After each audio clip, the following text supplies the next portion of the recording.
Hello, good evening everyone. അപ്പൊ നമ്മൾ ഇന്ന് നോക്കാൻ പോകുന്നത് എക്കണോമിക്സിന്റെ ക്ലാസ് ആണ്. സോ നമ്മൾ ഇന്ന് സ്റ്റാർട്ട് ചെയ്യാൻ പോകുന്നത് micro economic theory and application വെച്ചിട്ടായിരിക്കും. So first of all the best for everyone. നമുക്ക് ആദ്യം ഈ എക്കണോമിക്സിന്റെ സിലബസിലൂടെ ഒന്ന് നോക്കാം. നമുക്കിതിൽ എന്തൊക്കെ ഇമ്പോർട്ടൻ്റ് ആയിട്ട് പഠിക്കേണ്ടത് അല്ലെങ്കിൽ എന്തൊക്കെ നോക്കണം എന്നൊന്ന് നോക്കിയേക്കാം. സോ നമ്മളുടെ സിലബസിൽ ആദ്യത്തെ മൊഡ്യൂൾ എന്ന് പറയുന്നത് micro economic theory and applications ആണ്. ഇതില് കൂടുതലും ചോദിക്കാൻ പോകുന്നത് കോഡോപ്ലസ് പ്രൊഡക്ഷൻ ഫംഗ്ഷൻ. അത് ഭയങ്കര ഇമ്പോർട്ടൻ്റ് ആയിട്ടുള്ള പ്രൊഡക്ഷൻ ഫംഗ്ഷൻ ആണ്. ഒന്നും കൂടെ പറയാം, നമ്മളുടെ കോഡോപ്ലക്സ് പ്രൊഡക്ഷൻ ഫംഗ്ഷൻ അത് നമ്മൾ ഒത്തിരി എടുത്ത് ഉപയോഗിക്കുന്നതാണ്. അത് ഒത്തിരി എടുത്ത് റിപ്പീറ്റ് ചെയ്ത് വരുന്നത് കൊണ്ട് തന്നെ കുറെ പ്രാവശ്യത്തെ ക്വസ്റ്റ്യൻസിൽ റിപ്പീറ്റ് ചെയ്ത് വന്നിട്ടുണ്ട്. അതേപോലെ തന്നെ മാർക്കറ്റ് സ്ട്രക്ചർ ഭയങ്കര ഇമ്പോർട്ടൻ്റ് ആയിട്ടുള്ള ഒരു ടോപ്പിക് ആണ്. അതിൽ എത്ര ടൈപ്പ് ഓഫ് മാർക്കറ്റ് ഉണ്ട്? ഏകദേശം 5 ടൈപ്പ് ഓഫ് മാർക്കറ്റ് നമുക്ക് പഠിക്കാറുണ്ട്. അതിന്റെ ക്യാരക്ടറിസ്റ്റിക്സ് എങ്ങനെയാണ്, എങ്ങനെ അത് വ്യത്യസ്തമായി വരുന്നു, ഇതൊക്കെ നോക്കേണ്ടതാണ്. അതേപോലെ നമ്മൾ ഇന്ന് പഠിക്കാൻ പോകുന്നതിൽ കുറച്ച് എഫക്ട്സ് ഉണ്ട്. ബാൻഡ് വാഗൺ, സ്നോബ്, പിന്നെ യൂട്ടിലിറ്റി തിയറി, ഇതേപോലുള്ള സാധനങ്ങളൊക്കെ ഫസ്റ്റ് മൊഡ്യൂൾ ഇമ്പോർട്ടൻ്റ് ആണ്. ഇനി രണ്ടാമത്തെ മൊഡ്യൂളിലേക്ക് വരുമ്പോൾ മാക്രോ എക്കണോമിക് തിയറി ആൻഡ് ആപ്ലിക്കേഷൻസിൽ നമുക്ക് ഏറ്റവും കൂടുതൽ പഠിക്കേണ്ടത് നാഷണൽ ഇൻകം അക്കൗണ്ടിങ് ആണ്. അതായത് GDP, GNP, NNP എന്നൊക്കെ പറഞ്ഞ് നമുക്ക് കുറെ കോൺസെപ്റ്റ്സ് ഉണ്ട്. ഈ കോൺസെപ്റ്റ്സ് എങ്ങനെ റിലേറ്റഡ് ആയിട്ടിരിക്കുന്നു, ഇതിൽ ഫോർമുല എങ്ങനെ വരുന്നു എന്നുള്ള കാര്യങ്ങളൊക്കെ ഭയങ്കര ഇമ്പോർട്ടൻ്റ് ആയിട്ട് നമ്മൾ അറിഞ്ഞിരിക്കേണ്ടതാണ്. അതേപോലെ തന്നെ നമ്മൾ സെക്കൻഡ് മൊഡ്യൂൾ അറിഞ്ഞിരിക്കേണ്ട കാര്യങ്ങളാണ് ഇൻഫ്ലേഷൻ, അൺഎംപ്ലോയ്മെന്റ്, എക്കണോമിക് ഗ്രോത്ത് എന്നൊക്കെ പറയുന്നത്. ഇൻഫ്ലേഷൻ എന്ന് പറയുമ്പോൾ പണപ്പെരുപ്പം, അൺഎംപ്ലോയ്മെന്റ് തൊഴിലില്ലായ്മ, ഇതൊക്കെ എന്ന് പറയുമ്പോൾ ഇപ്പോഴും ചർച്ചാ വിഷയം നടക്കുന്ന കാര്യങ്ങളാണ്. അപ്പൊ അൺഎംപ്ലോയ്മെന്റ് ലേറ്റസ്റ്റ് കറണ്ട് റേറ്റ് അറിഞ്ഞിരിക്കണം, അതിന്റെ മാറ്റങ്ങൾ മനസ്സിലാക്കിയിരിക്കണം, തമ്മിലുള്ള റിലേഷൻ എങ്ങനെയാണെന്ന് അറിഞ്ഞിരിക്കണം, ഇതിനെ ബന്ധിപ്പിക്കുന്ന തിയറി ഉണ്ടെങ്കിൽ അതും അറിഞ്ഞിരിക്കണം. അതൊക്കെ ഭയങ്കര ഇമ്പോർട്ടൻ്റ് ആണ്. അതേപോലെ തന്നെ physical policy, monetary policy second മൊഡ്യൂളിൽ വരുന്ന അടുത്ത ഇമ്പോർട്ടൻ്റ് ആയിട്ടുള്ള ടോപ്പിക് ആണ്. അതും അതായത് ഗവൺമെന്റ് എന്ത് നയങ്ങൾ എടുക്കുന്നു, അല്ലെങ്കിൽ അതിന് നമ്മൾ ഫിസിക്കൽ പോളിസി എന്ന് പറയും. പിന്നെ RBI എന്ത് നയം എടുക്കുന്നു, അത് നമ്മൾ മോണിറ്ററി പോളിസി എന്ന് പറയും. അപ്പൊ ഈ നയങ്ങൾ എന്തൊക്കെയാണ്, അതെങ്ങനെയൊക്കെ നമ്മൾ എക്കോണമിനെ എഫക്ട് ചെയ്യുന്നു എന്നുള്ളത് നമ്മൾ അറിഞ്ഞിരിക്കണം. എസ്പെഷ്യലി കറണ്ട് ഡേറ്റ വെച്ചിട്ട് വേണം നമ്മൾ എപ്പോഴും പഠിക്കാനായിട്ട്. പിന്നെയെന്ന് പറയുന്നത് balance of payment, exchange rate, international trade, ഇങ്ങനെയുള്ള സാധനങ്ങളും സെക്കൻഡ് മൊഡ്യൂളിൽ ഭയങ്കര ഇമ്പോർട്ടൻ്റ് ആണ്. ഈ തേർഡ് മൊഡ്യൂളിലേക്ക് വരുമ്പം ക്വാണ്ടിറ്റേറ്റീവ് മെത്തേഡ്സിൽ ക്വസ്റ്റ്യൻസ് വരാറുണ്ട്, പക്ഷേ കമ്പാരിറ്റീവ്ലി കുറച്ചും കൂടെ കുറവായിരിക്കും. അതെന്ന് പറയുന്നത് സെൻട്രൽ ടെൻഡൻസി നമുക്ക് പഠിക്കേണ്ടതുണ്ട്, മെയിൻ മീഡിയം മോഡൊക്കെ. അതേപോലെ ഡിസ്പെർഷൻ അത് ഇമ്പോർട്ടൻ്റ് ആണ്. സ്ക്യൂനെസ് കുർട്ടോസിസ് ഇമ്പോർട്ടൻ്റ് ആണ്. പിന്നെ normal distribution, binomial distribution, Poisson distribution, ഇതൊക്കെ ഇമ്പോർട്ടൻ്റ് ആണ്. പിന്നെ വരുന്നതെന്ന് പറയുമ്പം ഹൈപ്പോത്തസിസ് ടെസ്റ്റിംഗ് ഭയങ്കര ഇമ്പോർട്ടൻ്റ് ആയിട്ടുള്ള കോൺസെപ്റ്റ് ആണ്. ഹൈപ്പോത്തസിസ് ടെസ്റ്റിംഗ്, കോൺഫിഡൻസ് ഇന്റർവെൽ ഒക്കെ നമ്മൾ അറിഞ്ഞിരുന്ന കുറച്ചും കൂടെ നമുക്ക് ആ തേർഡ് മൊഡ്യൂൾ ഇത്രയൊക്കെ കവർ ചെയ്താൽ തന്നെ ധാരാളം. പിന്നെ ഫോർത്ത് മൊഡ്യൂളും ഫിഫ്ത്ത് മൊഡ്യൂളും ഭയങ്കര ഇമ്പോർട്ടൻ്റ് ആണ്, എസ്പെഷ്യലി കറണ്ട് ഡേറ്റ വെച്ചിട്ട്. എപ്പോഴും ഫോർത്ത് ഫിഫ്ത്ത് മൊഡ്യൂൾ നമ്മൾ കറണ്ട് ഡേറ്റ വെച്ചിട്ടേ പഠിക്കാവുള്ളൂ. എന്തൊക്കെ മാറ്റങ്ങൾ വന്നു, അല്ലെങ്കിൽ കറണ്ട് ആയിട്ട് എന്തൊക്കെ ഡേറ്റയാണ് വരുന്നത്. ഇപ്പൊ ഉദാഹരണത്തിന് കറണ്ട് ഹ്യൂമൻ ഡെവലപ്മെന്റ് ഇൻഡെക്സ് എത്രയാണ്, അല്ലെങ്കിൽ കറണ്ട് പോവർട്ടി എത്രയാണ്, കറണ്ട് ഇൻഇക്വാളിറ്റി എത്രയാണ്, ഇങ്ങനെയുള്ള സാധനങ്ങൾ ഇന്ത്യയിലെയും പഠിക്കണം, കേരളത്തിലെയും പഠിക്കണം. ഇത് രണ്ടും ഭയങ്കര ഇമ്പോർട്ടൻ്റ് ആണ്.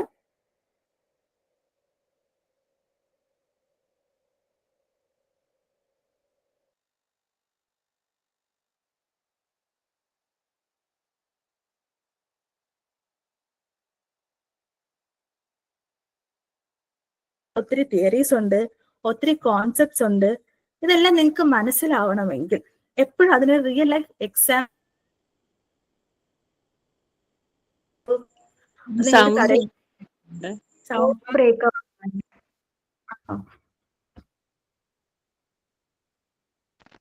വോയിസ് കേൾക്കുന്നില്ല മാം. Hello ma'am. ഒരു സെക്കൻഡേ. വോയിസ് ബ്രേക്ക് ആവുന്നുണ്ട്.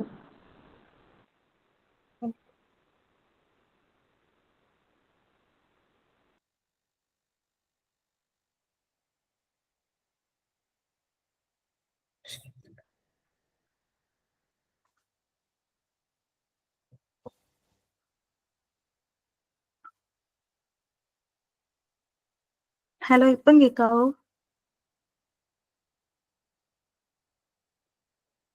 ഹലോ, കേൾക്കാൻ പറ്റുന്നുണ്ട്. ഓഡിയബിൾ. ഓക്കെ. അപ്പൊ നിങ്ങൾക്ക് സിലബസ് ഏകദേശം മനസ്സിലായല്ലോ. പിന്നെ പഠിക്കേണ്ട രീതി എന്ന് പറയുന്നത് എപ്പോഴും നമ്മൾ എന്ത് എക്കണോമിക്സിൽ എന്ത് കോൺസെപ്റ്റ് പഠിച്ചാലും അത് റിയൽ ലൈഫുമായിട്ട് ലിങ്ക് ചെയ്ത് വേണം പഠിക്കാൻ. അപ്പൊ നിങ്ങളൊരു തിയറി പഠിച്ചെന്ന് വെച്ചോ, ആ തിയറി എങ്ങനെ നമുക്ക് നമ്മളുടെ റിയൽ ലൈഫിൽ ആപ്ലിക്കബിൾ ചെയ്യാൻ പറ്റും, അല്ലെങ്കിൽ റിയൽ ലൈഫിൽ നമ്മൾ എടുത്തൊരു എക്സാമ്പിൾ ആണ് എപ്പോഴും എക്കണോമിക്സ് എന്ന് പറയുന്നത്. നമ്മൾ കടയിൽ പോയി സാധനം വാങ്ങിക്കുന്നു, നമ്മൾ ഡെയിലി ചെയ്യുന്ന ആക്ടിവിറ്റീസ്, ഡെയിലി ഗവൺമെന്റ് ഇറക്കുന്ന നയങ്ങൾ, ഇതെല്ലാം എക്കണോമിക്സ് ആണ്.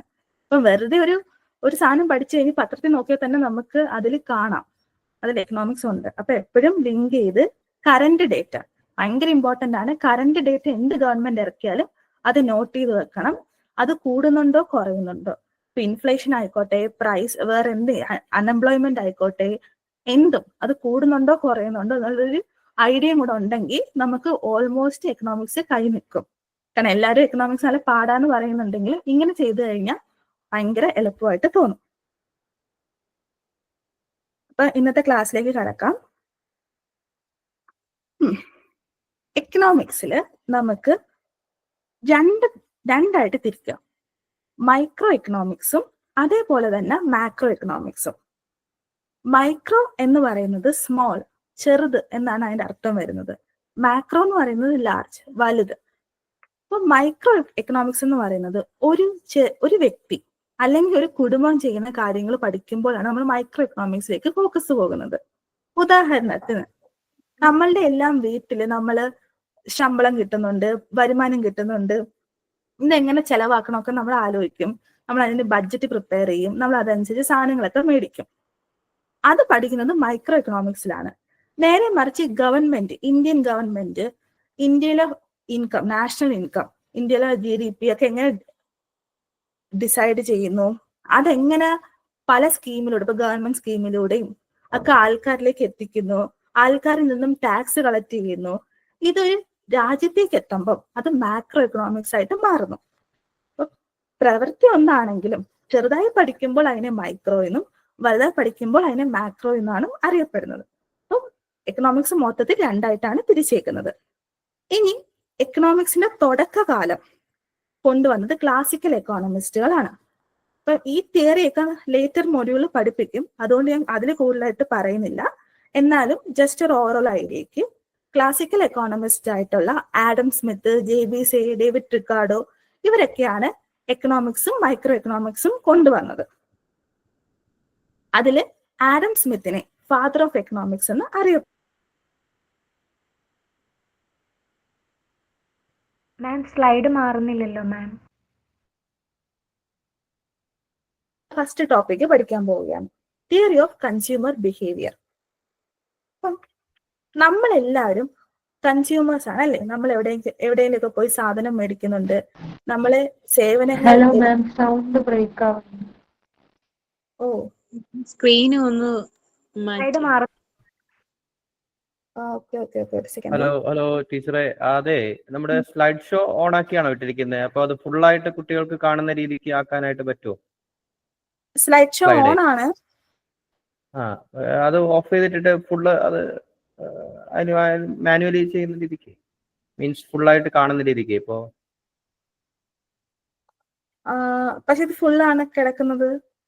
കാണാം സാർ, സൂം ചെയ്താൽ കാണാം.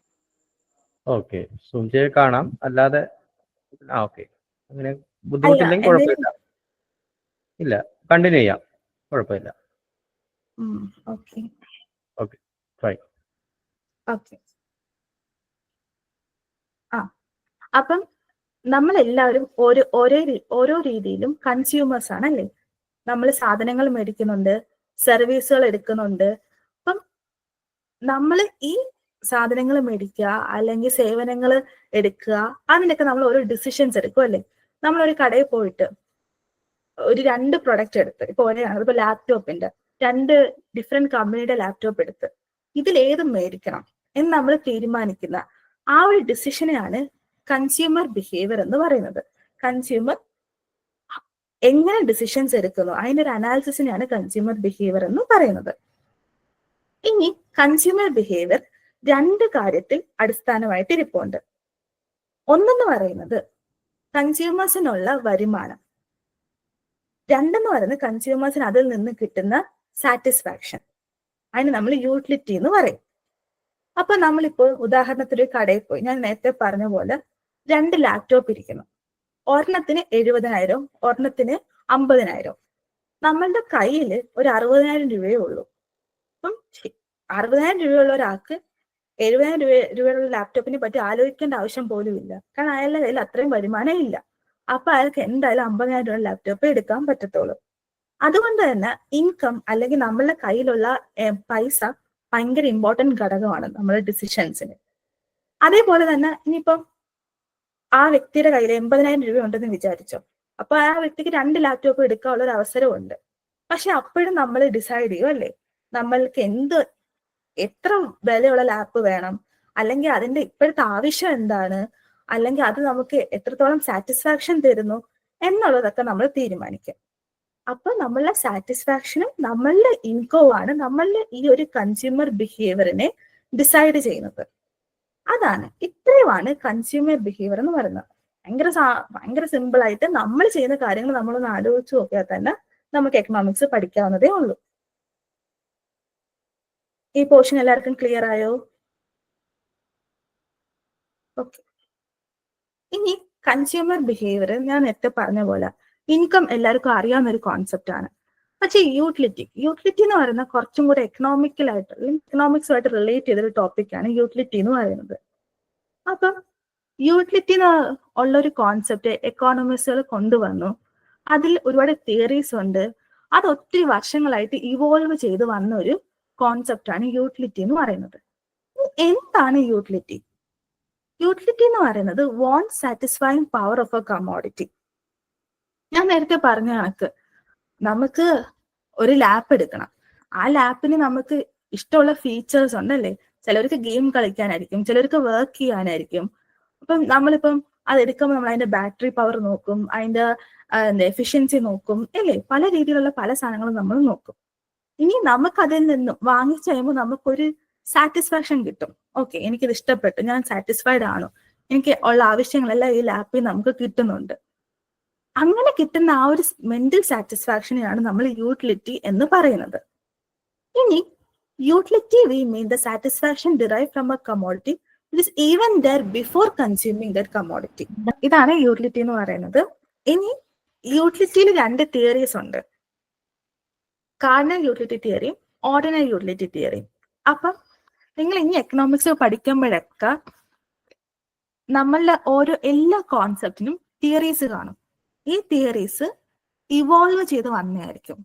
അതായത് എക്കണോമിക്സിലെ തിയറീസ് എന്ന് പറയുന്നത് ഭയങ്കര, ഇപ്പൊ നമ്മൾ തമ്മിൽ ഇപ്പൊ സംസാരിക്കുവാന്ന് വിചാരിച്ചോ, നമ്മൾ സംസാരിക്കുമ്പോൾ ഇപ്പൊ നമ്മൾ പറയാ മാർക്കറ്റിൽ ഡിസൈഡ് ചെയ്യുന്ന, മാർക്കറ്റിൽ സാധനം എത്ര വിൽക്കണം അല്ലെങ്കിൽ എന്തൊക്കെ മേടിക്കണം എന്ന് ഡിസൈഡ് ചെയ്യുന്നത് മാർക്കറ്റിൽ വിൽക്കുന്ന ബിസിനസ്മെനും അവിടെ വാങ്ങിക്കാൻ വരുന്ന ആൾക്കാരും തമ്മില. അവിടെ ഗവൺമെന്റിന് വലിയ റോൾ ഇല്ല എന്നും പറഞ്ഞ് നമ്മളൊരു തിയറി ഇറക്കിയെന്ന് വിചാരിച്ചോ. ആ തിയറി കുറച്ചു നാള് ഇവിടെ നമ്മൾ പഠിക്കും, നമ്മളത് ഉപയോഗിക്കും. ശേഷം അതിനെ കൗണ്ടർ റിയാക്ട് ചെയ്തുകൊണ്ട് വേറെ കുറച്ച് ആൾക്കാർ വരും, ഇല്ല ഈ ബിസിനസ്മാനും നമ്മൾ ബയേഴ്സും മാത്രമല്ല അവിടെ ഗവൺമെന്റ് ഉണ്ട് എന്നും പറഞ്ഞ്, അപ്പം ഗവൺമെന്റും കൂടെ വെച്ചിട്ടുള്ള വേറെ തിയറീസ് വരും. കുറച്ച് നാൾ കഴിയുമ്പോൾ അതും മാറും. മാറിയിട്ട് ആൾക്കാർ പറയില്ല ഗവൺമെന്റ് വന്നിട്ടും കാര്യമില്ല, ആൾക്കാരുടെ ആറ്റിറ്റ്യൂഡ്, റിസ്ക്, ഇങ്ങനെയുള്ള സാധനങ്ങളൊക്കെ ഇതിനെ ഇൻഫ്ലുവൻസ് ചെയ്യും. അങ്ങനെ അടുത്ത തിയറി വരും. അപ്പം എക്കണോമിക്സിലെ തിയറി എല്ലാ തിയറിയും കണക്റ്റഡ് ആണ്, എല്ലാ തിയറിയും ഇവോൾവ് ചെയ്തുകൊണ്ടിരിക്കുകയാണ്, ഇപ്പോഴും മാറിക്കൊണ്ടിരിക്കുകയാണ്. അപ്പം അതേപോലെ തന്നെ ഈ യൂട്ടിലിറ്റി തിയറീസും പല ടൈപ്പ് ഉണ്ട്, പല കാലഘട്ടത്തിലുള്ളതും ഉണ്ട്. അതിൽ ആദ്യം വന്നെയാണ് കാർഡിനൽ യൂട്ടിലിറ്റി തിയറി എന്ന് പറയുന്നത്. ശേഷം പിന്നീട് വന്നതാണ് ഓർഡിനറി യൂട്ടിലിറ്റി തിയറി.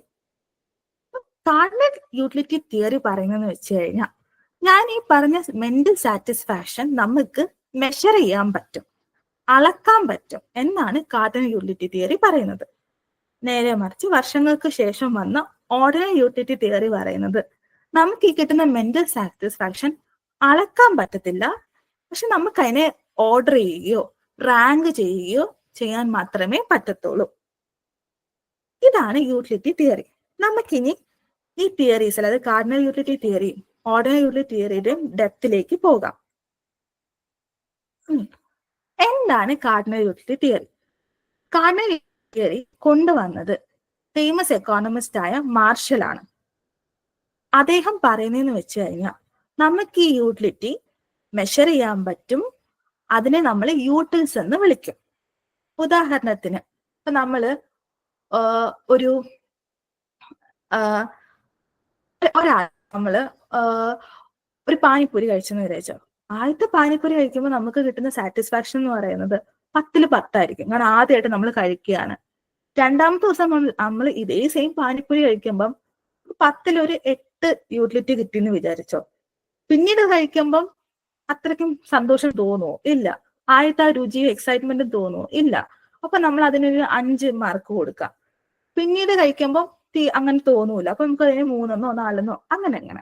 നമുക്ക് നമ്മളെ യൂട്ടിലിറ്റി അളക്കാൻ പറ്റും, ഈ അളക്കുന്ന യൂട്ടിലിറ്റി കുറഞ്ഞുകൊണ്ടും ഇരിക്കും. ഇതാണ് കാർഡിനൽ യൂട്ടിലിറ്റി തിയറി പറയുന്നത്. ഇനി അതിനെ ബേസ് ചെയ്ത് ഈ തിയറി വന്നപ്പോൾ കുറെ ചർച്ചകളൊക്കെ നടന്ന് ആ ചർച്ചയുടെ ഭാഗമായിട്ടുണ്ടായതാണ് ടോട്ടൽ യൂട്ടിലിറ്റിയും മാർജിനൽ യൂട്ടിലിറ്റി എന്നുള്ള 2 കോൺസെപ്റ്റ്സ്. ടോട്ടൽ യൂട്ടിലിറ്റി എന്ന് പറയുന്നത് ഞാൻ ഈ പറഞ്ഞ കണക്ക്, ഇപ്പൊ നമ്മള് ഒരു വ്യക്തി കഴിച്ച പാനിപ്പൂരിയുടെ യൂട്ടിലിറ്റി അളക്കാൻ വേണ്ടിയിട്ട് ആദ്യത്തെ ദിവസം അയാൾക്ക് 10 പോയിന്റ് കിട്ടി, രണ്ടാമത്തെ ദിവസം അയാള് പാനിപ്പൂരിക്ക് 8 പോയിന്റേ കൊടുത്തോളൂ, മൂന്നാമത്തെ ദിവസം 4 പോയിന്റേ കൊടുത്തോളൂ. അപ്പൊ ഇത് ഈ 10 + 8 + 4 അങ്ങനെ കൂട്ടി അയാൾക്ക് ഒരു സംഖ്യ കിട്ടും. ആ സംഖ്യയാണ് ടോട്ടൽ യൂട്ടിലിറ്റി എന്ന് പറയുന്നത്. ഇങ്ങനെ കുറച്ച് ആൾക്കാർ പറഞ്ഞു. ശേഷം വന്നതാണ് മാർജിനൽ യൂട്ടിലിറ്റി എന്ന് പറയുന്നത്. മാർജിനൽ യൂട്ടിലിറ്റി എന്ന് പറയുന്നത് ഈ ടോട്ടൽ യൂട്ടിലിറ്റി അല്ല നമ്മൾ നോക്കേണ്ടത്, നേരെ മറിച്ച് ആ ഒരു ചേഞ്ച് അല്ലെങ്കിൽ ഒരു വ്യത്യാസത്തിനെയാണ് നമ്മൾ മനസ്സിലാക്കേണ്ടതാണ് മാർജിനൽ യൂട്ടിലിറ്റി പറയുന്നത്. Marginal utility refers to the change in the total utility. അത് അഡിഷൻ ആകാം അല്ലെങ്കിൽ സബ്ട്രാക്ഷനും ആകാം. കാരണം ചില സമയത്ത് നമുക്ക് ഈ യൂട്ടിലിറ്റി കൂട്ടാൻ പറ്റും, ചില സമയത്ത് എന്ത് ചെയ്യാൻ പറ്റും, യൂട്ടിലിറ്റി മൈനസിലേക്ക് പോകും അല്ലെ. ചില സമയത്ത് നമ്മൾ പാനിപ്പൂരി കഴിച്ച് വയറൊക്കെ പൊട്ടാറായി മടുത്ത്, കംപ്ലീറ്റ്ലി മടുത്ത്, ഇനി എനിക്ക് വയ്യ എന്ന് ശേഷം നമ്മൾ കഴിക്കേണ്ട ആവശ്യം വന്നാലോ അതിനെ നമ്മൾ മൈനസ് യൂട്ടിലിറ്റി എന്ന് പറയും. അപ്പം ഇതാണ് ടോട്ടൽ യൂട്ടിലിറ്റിയും മാർജിനൽ യൂട്ടിലിറ്റിയും തമ്മിലുള്ള വ്യത്യാസം. അതൊരു ഗ്രാഫിക് ആയിട്ട് നോക്കുവാണെങ്കിൽ, ഞാൻ നേരത്തെ പറഞ്ഞ കണക്ക് യൂട്ടിലിറ്റി ഇതാണ്ട് ആദ്യത്തെ 10 പാനിപ്പൂരി വെച്ചാൽ 10 യൂട്ടിലിറ്റി കൊടുത്തു, ശേഷം ഒരു 8 കൊടുത്തു, ശേഷം അതിൻ്റെ കൂടെ ഒരു 6 കൂട്ടി, പിന്നെ ഒരു 4 കൂട്ടി, അങ്ങനെ. നേരെ മറിച്ച് മാർജിനൽ യൂട്ടിലിറ്റി എന്ന് പറയുമ്പം ആദ്യത്തെ വട്ടം 10, രണ്ടാമത്തെ വട്ടം അത് 8 ആയോളൂ, മൂന്നാമത്തെ 6, 4. അപ്പം ഈ ടോട്ടൽ യൂട്ടിലിറ്റിയിൽ തമ്മിലുള്ള വ്യത്യാസത്തിനാണ് നമ്മൾ മാർജിനൽ യൂട്ടിലിറ്റി എന്ന് പറയുന്നത്. ഇനി ഇതാണ് ഇത് രണ്ടും തമ്മിലുള്ള ആ ഒരു കണക്ഷൻ എന്ന് പറയുന്നത്. ഇത് ഇമ്പോർട്ടൻ്റ് ആണ്. അതായത് മാർജിനൽ യൂട്ടിലിറ്റി കൂടുന്നതനുസരിച്ച് ടോട്ടൽ യൂട്ടിലിറ്റി കൂടുന്നതനുസരിച്ച് മാർജിനൽ യൂട്ടിലിറ്റി കുറഞ്ഞുകൊണ്ടിരിക്കും. ഇനി ടോട്ടൽ യൂട്ടിലിറ്റി പീക്കിലെത്തുമ്പോൾ, അതായത് ടോട്ടൽ യൂട്ടിലിറ്റി മാക്സിമം ഒരു 30 മാക്സിമം എത്തുമ്പോൾ നമുക്ക് മാർജിനൽ യൂട്ടിലിറ്റി 0 ആവും. ഇനി ടോട്ടൽ യൂട്ടിലിറ്റി കുറയുമ്പോൾ മാർജിനൽ യൂട്ടിലിറ്റി നെഗറ്റീവ് ആവും. ഇതാണ് ഇത് തമ്മിലുള്ള റിലേഷൻഷിപ്പ് എന്ന് പറയുന്നത്. ടോട്ടൽ യൂട്ടിലിറ്റി കൂടുമ്പോൾ മാർജിനൽ യൂട്ടിലിറ്റി പോസിറ്റീവ് ആയിരിക്കും, ടോട്ടൽ യൂട്ടിലിറ്റി മാക്സിമം ആവുമ്പോൾ മാർജിനൽ യൂട്ടിലിറ്റി 0 ആവും, ഈ ടോട്ടൽ യൂട്ടിലിറ്റി ഡിക്രീസ് ചെയ്യുമ്പോൾ മാർജിനൽ യൂട്ടിലിറ്റി നെഗറ്റീവ് ആവും. ഇതാണ് തമ്മിലുള്ള ബന്ധം.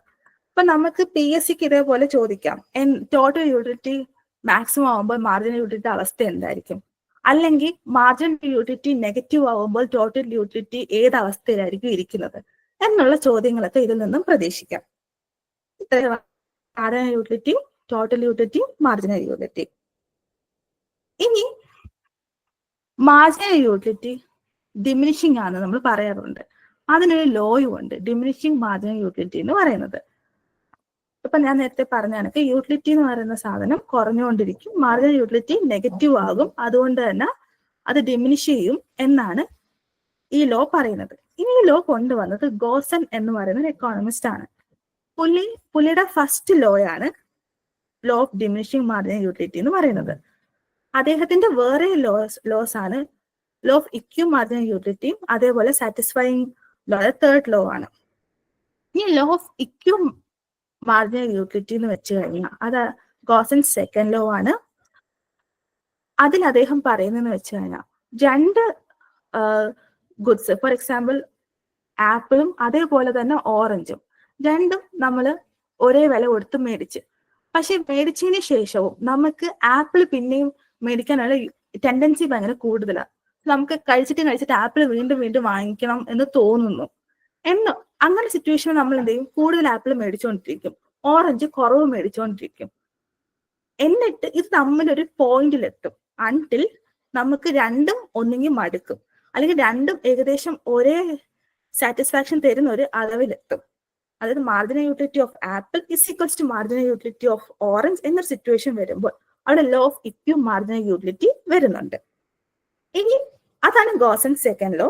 ഇനി ഗോസൻസ് തേർഡ് ലോ എന്ന് പറയുന്നത് നമുക്ക് ഏറ്റവും അത്യാവശ്യമായിട്ടുള്ള വോൺസ് നമ്മൾ സാറ്റിസ്ഫൈ ചെയ്യാൻ നോക്കും. ഉദാഹരണത്തിന് ഹോസ്പിറ്റലിൽ പോകണം, നിങ്ങൾക്ക് സിനിമയും കാണണം എന്നൊരു സിറ്റുവേഷൻ വരുവാണെങ്കിൽ നിങ്ങൾ ആദ്യം ചൂസ് ചെയ്യുന്നത് എന്താണ്? ഹോസ്പിറ്റലിൽ പോകണം, അത് അർജന്റ് ആണ്, എത്രയും പെട്ടെന്ന് ചെയ്യേണ്ടതാണ്, റിസ്ക് എടുക്കാൻ പറ്റത്തില്ല. അങ്ങനെ ഒരു സിറ്റുവേഷനിൽ നമ്മൾ അർജന്റ് ആയിട്ട് ചെയ്യേണ്ടത് ആദ്യം ചെയ്ത് മാറ്റും. അതിനെയാണ് ഗോസൻസ് തേർഡ് ലോ എന്ന് പറയുന്നത്. ഇനി ഈ ലോസ് ഒന്നും നിങ്ങൾ ഒത്തിരി പേടിക്കേണ്ട ആവശ്യമില്ല, കാരണം PSCക്ക് ചോദിക്കുമ്പോൾ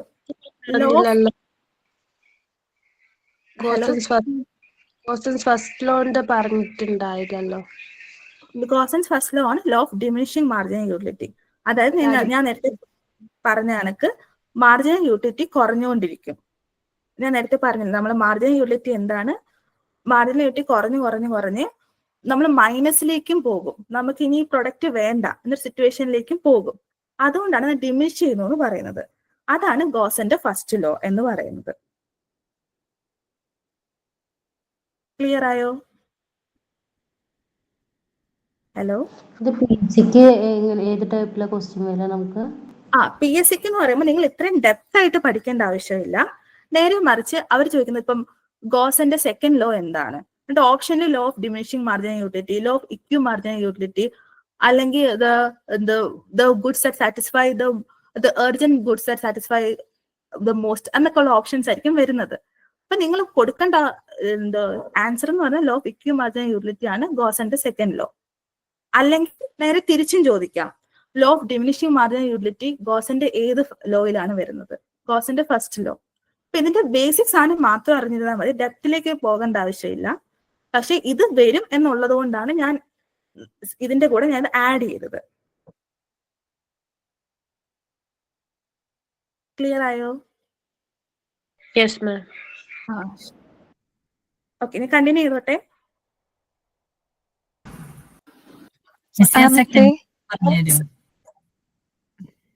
ഹലോ മിസ്, മാർജിനൽ ഒന്നുകൂടി ഒന്ന് പറയാമോ?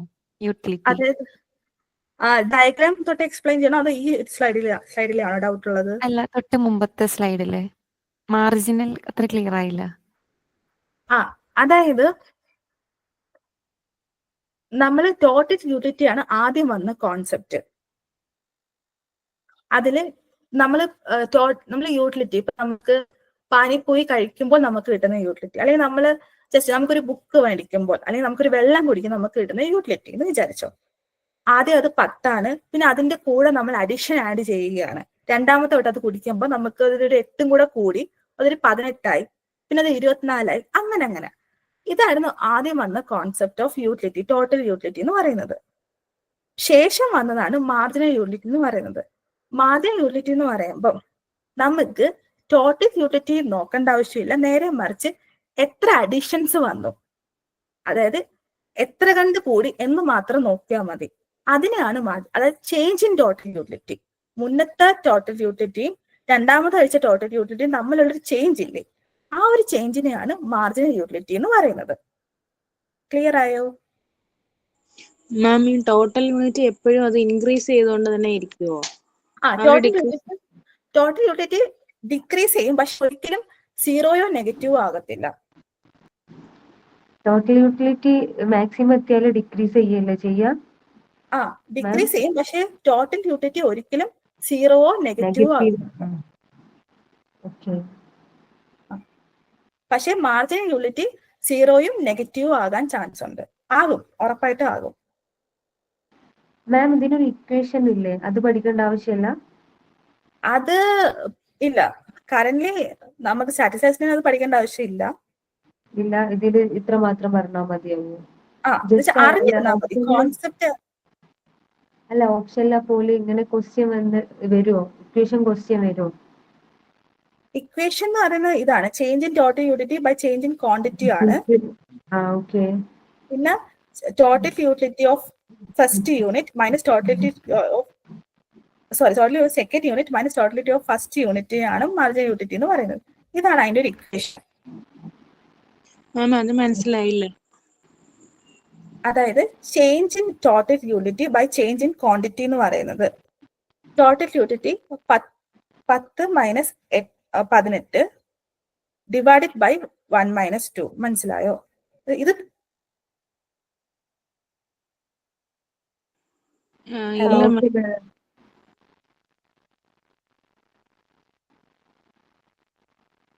ഹലോ മാം, മാർജിനൽ യൂണിറ്റി തൊട്ടടുത്ത ടോട്ടൽ യൂണിറ്റിയെ മൈനസ് ചെയ്യുവാണോ? അങ്ങനെയാണോ? ഓൾട്ടർനേറ്റ് ആയിട്ട് അങ്ങനെയാണോ വരുന്നത്? അതാണ് വരുന്നത്. ടോട്ടലിലും നെക്സ്റ്റ് പ്രോസസ്സിലുള്ള ടോട്ടലിൽ ചേഞ്ചസ് അല്ലേ അതിൽ വരുന്നത്? ചേഞ്ചിങ് ടി യു എന്ന് പറഞ്ഞാൽ ചേഞ്ച് അല്ലേ വരാ? 18 10 കുറച്ച 8, അതല്ലേ ചേഞ്ച്? അതെ, അതാണ്. അപ്പൊ അടിയിൽ വരുന്നതും ക്വാണ്ടിറ്റിന്റെ ചേഞ്ച് ആണ് അടിയിൽ വരുന്നത് അല്ലേ? അതെ, ക്വാണ്ടിറ്റിയിലാണ് അടിയിൽ ചേഞ്ച് വരുന്നത്. ഓക്കെ, അപ്പൊ അതിന്റെ ആൻസർ ആണ് മാർജിനൽ. അതെ. സംശയം ഉണ്ടോ ആർക്കെങ്കിലും? മാം, ആ ഇക്വേഷനായിട്ട് ഒന്നുകൂടെ ഒന്ന് കണക്ട് ചെയ്തൊന്ന് പറയോ? അതായത് മാർജിനൽ യൂട്ടിലിറ്റി എന്ന് പറയുമ്പോൾ change in total utility divided by change in quantity ആണല്ലോ. അതില് change in total utility 18 minus 10 അതാണല്ലോ change in total utility, divided by change in quantity 2 minus 1. അപ്പൊ നമുക്ക് കിട്ടുന്ന സംഖ്യയാണ് 8 എന്ന് പറയുന്നത്.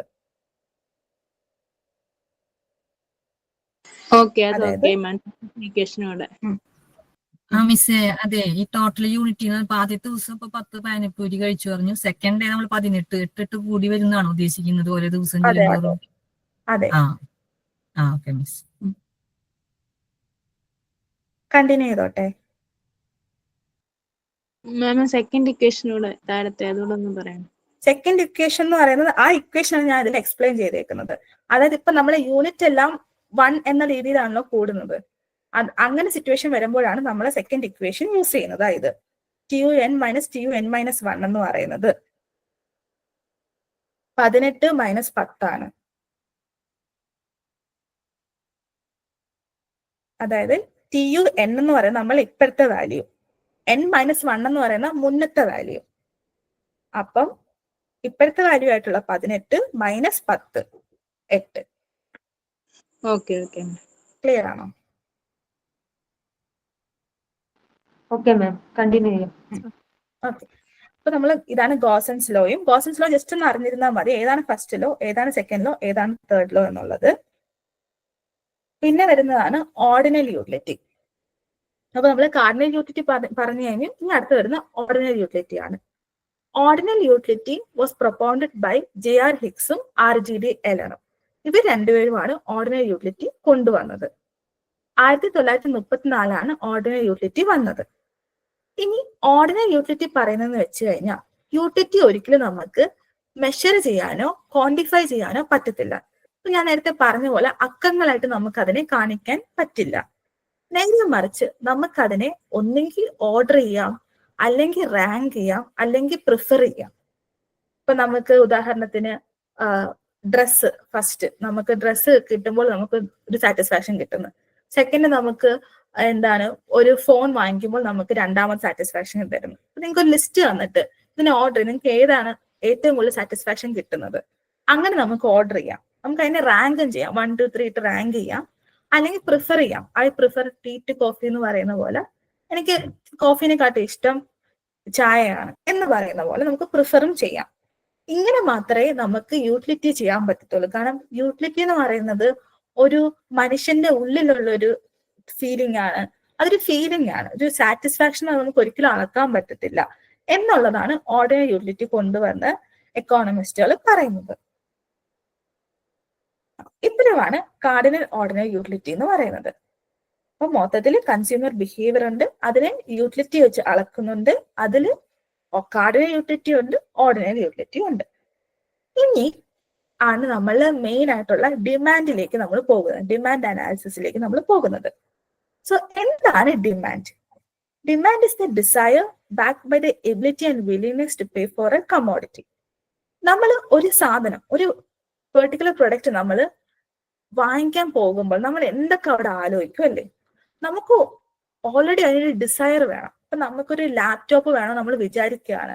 അപ്പൊ നമുക്ക് ഓക്കെ എനിക്ക് ലാപ്പ് വേണം, എനിക്ക് അതിനുള്ള ആവശ്യമുണ്ട് എന്ന് നമ്മൾക്കൊരു ഡിസയർ വേണം, അതിനുള്ള എബിലിറ്റി വേണം അല്ലെ? നമുക്ക് അതിനുള്ള പൈസ നമ്മളുടെ കയ്യിൽ വേണം. ഇനി പൈസയും ഡിസയറും ഉണ്ടായിട്ട് കാര്യമുണ്ടോ? ഇല്ല. നമ്മളെ കടയിൽ ചെന്ന് നമ്മളെ ലാപ്പ് കാണുമ്പോൾ നമുക്ക് ഈ പൈസ കൊടുത്ത ലാപ്പ് വാങ്ങിക്കാനുള്ള വില്ലിങ്നെസ്സും കൂടെ വേണം. നമ്മൾ വില്ലിങ് ആവണം. ഓക്കെ, ഇനി ഇത് മൂന്നും, ഈ ഡിസയറും ഈ എബിലിറ്റിയും ഈ വില്ലിങ്നെസ്സും ഒരുമിച്ച് വരുമ്പോൾ അവിടെയാണ് നമ്മൾ ഡിമാൻഡ് ഉണ്ടാവുന്നു എന്ന് പറയുന്നത്. ഡിമാൻഡ് എന്ന് പറയുന്നത് ഒന്നുമില്ല, നമ്മൾ കടയിൽ പോയി ഒരു സാധനം മേടിക്കുമ്പോൾ അവിടെ ഡിമാൻഡ് ഓട്ടോമാറ്റിക്കലി ഉണ്ടാവുന്നുണ്ട്. അതിനെ ഒരു പ്രോസസ്സിലൂടെ എക്കോണമിസ്റ്റുകൾ പറയുമ്പോഴാണ് ഈ ഒരു ഡെഫിനേഷൻ ഇവിടെ ഉണ്ടാവുന്നത്. ഇനി നമ്മൾ ഈ ഡിമാൻഡ് ചെയ്യുന്നത്, നമ്മൾ ഒരു കടയിൽ പോയി സാധനം മേടിക്കുമ്പോൾ അതിനെ ഇൻഫ്ലുവൻസ് ചെയ്യുന്ന ഒത്തിരി ഫാക്ടേഴ്സ് ഉണ്ട്. ഈ ഫാക്ടേഴ്സ് കാരണം നമ്മളുടെ ഡിമാൻഡ് പലപ്പോഴുമായിട്ട് മാറുന്നുണ്ട്. അതിനെ പഠിക്കുന്നതാണ് ഡിമാൻഡ് അനാലിസിസ് എന്ന് പറയുന്നത്. ഇനി ഈ ഫാക്ടേഴ്സ് ഞാൻ നേരത്തെ പറഞ്ഞ പോലെ ഡിമാൻഡ് മാറുന്ന ഒത്തിരി ഫാക്ടേഴ്സ് ഉണ്ടെന്ന് പറഞ്ഞില്ലേ? അതിൽ ഇമ്പോർട്ടന്റ് ആയിട്ട് വരുന്ന 3 ഫാക്ടേഴ്സ് ആണ് പ്രൈസ്, ഇൻകം, അതേപോലെ തന്നെ പ്രൈസസ് ഓഫ് റിലേറ്റഡ് ഗുഡ്സ്. ഇത് ഇപ്പം നമ്മളിപ്പം പ്രൈസ് കൂടുകയും കുറയുകയും ചെയ്യുന്ന അനുസരിച്ച് നമ്മുടെ ഡിമാൻഡിലും ഏറ്റക്കുറച്ചിലുകളും ഉണ്ടാവും. അതേപോലെ നമ്മളെ വരുമാനം കൂടുന്നതും കുറയുന്ന അനുസരിച്ച് നമ്മുടെ ഡിമാൻഡ് മാറിക്കൊണ്ടിരിക്കും. അതേപോലെ പ്രൈസ് ഓഫ് റിലേറ്റഡ് ഗുഡ്സ് എന്ന് പറയുമ്പോൾ 2 തരമുള്ള റിലേറ്റഡ് ഗുഡ്സ് ഉണ്ട്. ഒന്നെന്ന് പറയുന്നത് സബ്സ്റ്റിറ്റ്യൂട്ട് എന്ന് പറയുമ്പോൾ ടീയും കോഫിയും ഒരു നല്ല സബ്സ്റ്റിറ്റ്യൂട്ട് ആണ്. അതായത് നമ്മൾ ഒരിക്കലും ഒരുമിച്ച് ടീയും കോഫിയും കുടിക്കില്ല. ഒന്നെങ്കിൽ ഒരേ സമയം നമ്മൾ ഒന്നെങ്കിൽ ടീ അല്ലെങ്കിൽ നമ്മൾ കോഫിയെ കുടിക്കത്തോളം അല്ലേ? ഇനി ടീയുടെ വില കൂടുമ്പോൾ നമ്മൾ എന്ത് ചെയ്യും? നമ്മൾ കോഫി കുടിക്കും. ഇനി കോഫിയുടെ വില കൂടുവാണെങ്കിൽ നമ്മൾ എന്ത് ചെയ്യും? നമ്മൾ ടീ കുടിക്കും. അതുകൊണ്ട് തന്നെ ടീ കുടിക്കണോ കോഫി കുടിക്കണോ എന്ന് ഡിസൈഡ് ചെയ്യുന്നത് എന്താണ്? അതിന്റെ സബ്സ്റ്റിറ്റ്യൂട്ട് ആയിട്ടുള്ള പ്രൊഡക്റ്റിന്റെ പ്രൈസ് ആണ്. അതിനെയാണ് നമ്മൾ സബ്സ്റ്റിറ്റ്യൂട്ട്സ് എന്ന് പറയുന്നത്. അതേപോലെ തന്നെ കോംപ്ലിമെന്ററി ഗുഡ്സ് ഉണ്ട്, അതായത് കോംപ്ലിമെന്റ്സ് എന്ന് നമ്മൾ പറയും. അതെന്ന് പറയുന്നത് ഒരേപോലെ ഉപയോഗിക്കുന്ന ഗുഡ്സിനെയാണ് നമ്മൾ കോംപ്ലിമെന്ററി ഗുഡ്സ് എന്ന് പറയുന്നത്. ഉദാഹരണത്തിന് ക്രിക്കറ്റ് കളിക്കുന്ന ആൾക്കാർ ബാറ്റ് ആൻഡ് ബോൾ, ബാറ്റും ബോളും ഒരുമിച്ച് മേടിച്ചാലേ അവർക്ക് ക്രിക്കറ്റ് കളിക്കാൻ പറ്റത്തുള്ളൂ. ബാറ്റ് മാത്രം മേടിച്ചിട്ട് ബോൾ വാങ്ങിക്കാണ്ടിരിക്കാൻ പറ്റില്ല. അതേപോലെ തന്നെ പെട്രോളും കാറും ഉള്ളൊരു പെട്രോൾ ആണെങ്കിൽ പെട്രോളും വേണം അല്ലേ? ബ്ലാക്ക് ബോർഡും ചോക്കും. അപ്പം ഒരേ കണക്ക് വാങ്ങിക്കേണ്ട സാധനങ്ങളും ഉണ്ട്. ഇനി അതിലിപ്പോ ഉദാഹരണത്തിന് പെട്രോളിന്റെ വില കൂടുവാണെങ്കിൽ പെട്രോളിൽ റൺ ചെയ്യുന്ന കാറുകളുടെ ഡിമാൻഡ് എന്ത് ചെയ്യും? കുറയും അല്ലേ? കാരണം പെട്രോളിന്റെ വില കൂടുന്നു. അപ്പൊ ആൾക്കാർ എന്ത് ചെയ്യും? ഒന്നുകിൽ ഡീസൽ കാറിലേക്കോ അല്ലെങ്കിൽ ഇലക്ട്രിക് കാറിലേക്കോ ഒക്കെ ആയിട്ട് ഡിമാൻഡ് മാറ്റും. അപ്പം നമ്മളുടെ പ്രൊഡക്റ്റിന്റെ കൂടെ ഉപയോഗിക്കേണ്ട പ്രൊഡക്റ്റിന്റെ വിലയും നമ്മളുടെ പ്രൊഡക്റ്റിനെ ഇൻഫ്ലുവൻസ് ചെയ്യും. അതാണ് കോംപ്ലിമെന്ററി ഗുഡ്സ് എന്ന് പറയുന്നത്. ഇനി ഈ ഫാക്ടേഴ്സ് മാത്രമല്ല, അതിൽ വേറെയും കുറെ ഫാക്ടേഴ്സ് ഉണ്ട്. പക്ഷെ നമുക്ക് തൽക്കാലം ഇമ്പോർട്ടന്റ് ആയിട്ട് അറിഞ്ഞിരിക്കേണ്ട ഈ 3 ഫാക്ടേഴ്സ് ആണ്. നമ്മുടെ സിലബസിലും ഈ 3 ഫാക്ടേഴ്സിനെയാണ് പോയിന്റ് ഔട്ട് ചെയ്ത് പഠിക്കാനായിട്ട് പറയുന്നത്. ഇനി ഈ 3 ഫാക്ടേഴ്സിനെ നമുക്ക് എഫക്റ്റ് ആയിട്ടും പഠിക്കാം. Price effect, income effect, substitution effect ആയിട്ട് നമുക്ക് ഈ 3 ഫാക്ടേഴ്സിനെ കാണാം. എങ്ങനെയാന്ന് നമുക്ക് നോക്കാം. അതിനാദ്യം ഞാൻ ഇൻകം എഫക്റ്റ് പറയാം. ഇൻകം എഫക്റ്റ് എന്ന് പറഞ്ഞു കഴിഞ്ഞാൽ നമ്മളുടെ ഡിമാൻഡ് മാറും. എന്തിനനുസരിച്ച്? നമ്മളുടെ ഇൻകം മാറുന്നതനുസരിച്ച് നമ്മളുടെ ഡിമാൻഡ് മാറും. ഇൻകം എന്ന് പറയുന്നത് നമ്മളുടെ റിയൽ ഇൻകം ആയിരിക്കണം. അതായത് ഒരു വ്യക്തിക്ക് ചിലപ്പോൾ 30,000 രൂപ സാലറി ഉണ്ടാവും. പക്ഷെ അയാൾക്ക് ലോണും കടവും എല്ലാം കഴിഞ്ഞ് കഴിയുമ്പോൾ അയാൾക്ക് ഒരു 10,000 രൂപ കിട്ടുന്നുണ്ടെന്ന് വിചാരിച്ചോ. അങ്ങനെയാണെങ്കിൽ അയാളുടെ റിയൽ ഇൻകം എന്ന് പറയുന്നത് 10,000 ആണ്.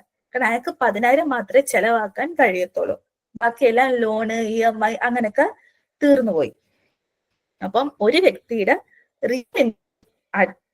റിയൽ ഇൻകത്തിന്റെ അടിസ്ഥാനത്തിൽ അയാൾ ഡിമാൻഡ് ചെയ്യുകയാണെങ്കിൽ അതിനെയാണ് ഇൻകം എഫക്റ്റ് എന്ന് പറയുന്നത്. ഇനി ഇൻകം എഫക്റ്റ് പല ഗുഡ്സിനെ എങ്ങനെ ഇൻഫ്ലുവൻസ് ചെയ്യുന്നു നോക്കാം.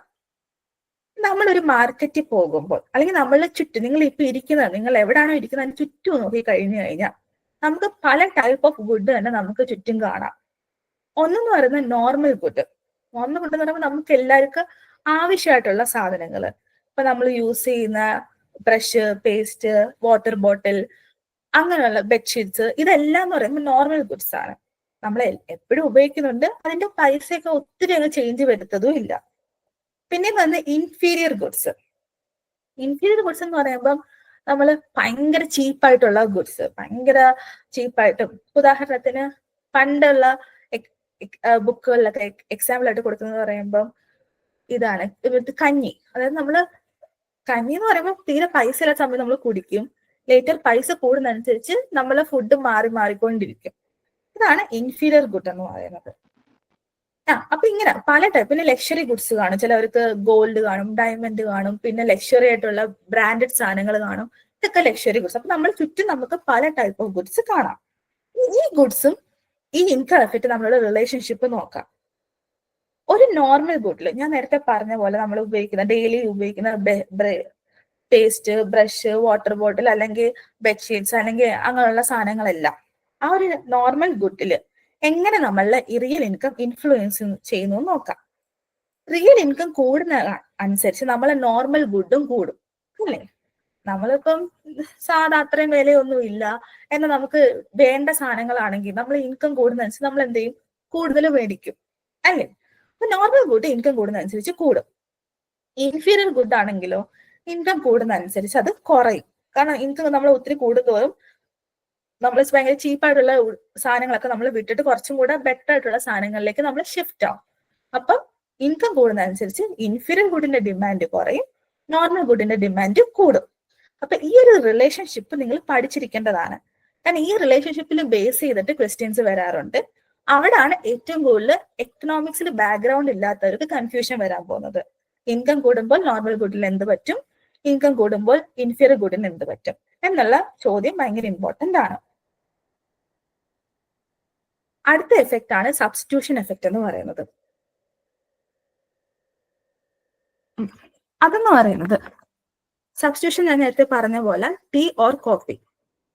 ഇപ്പൊ നമുക്ക് ഒന്നുകിൽ ടീ ഉപയോഗിക്കാം അല്ലെങ്കിൽ കോഫി ഉപയോഗിക്കാം. ഇത് തമ്മിൽ ഡിസൈഡ് ചെയ്യുന്നത് വെച്ച് കഴിഞ്ഞാൽ മറ്റേ പ്രൊഡക്റ്റിന്റെ പ്രൈസിന്റെ ബേസിലായിരിക്കും. ഉദാഹരണത്തിന് ദിവസേന ടീ കുടിക്കുന്ന ഒരാള് കോഫി അധികം പ്രിഫർ ചെയ്യുന്നില്ല. പക്ഷെ പെട്ടെന്ന് ഒരു ദിവസം കോഫിയുടെ പ്രൈസ് ഭയങ്കരമായിട്ടും കുറഞ്ഞ് ടീയുടെ പ്രൈസ് ഭയങ്കരമായിട്ടും കൂടി എന്നൊരു സിറ്റുവേഷൻ വരുവാണെങ്കിൽ ടീ പ്രിഫർ ചെയ്യുന്ന ആള് പതുക്കെ എന്ത് ചെയ്യും? കോഫി കുടിക്കാം. എന്നാൽ ഒരു നേരം കോഫി കുടിക്കാം, ഒരു നേരം മാത്രം ടീ ആക്കിയാൽ മതി എന്ന് വിചാരിക്കും. ഈ ഒരു എഫക്റ്റിനാണ് സബ്സ്റ്റിറ്റ്യൂഷൻ എഫക്റ്റ് എന്ന് പറയുന്നത്. ഇനി സബ്സ്റ്റിറ്റ്യൂഷൻ എഫക്റ്റ് എന്ന് പറയുമ്പോൾ ഓൾവേസ് നെഗറ്റീവ് ആയിരിക്കും.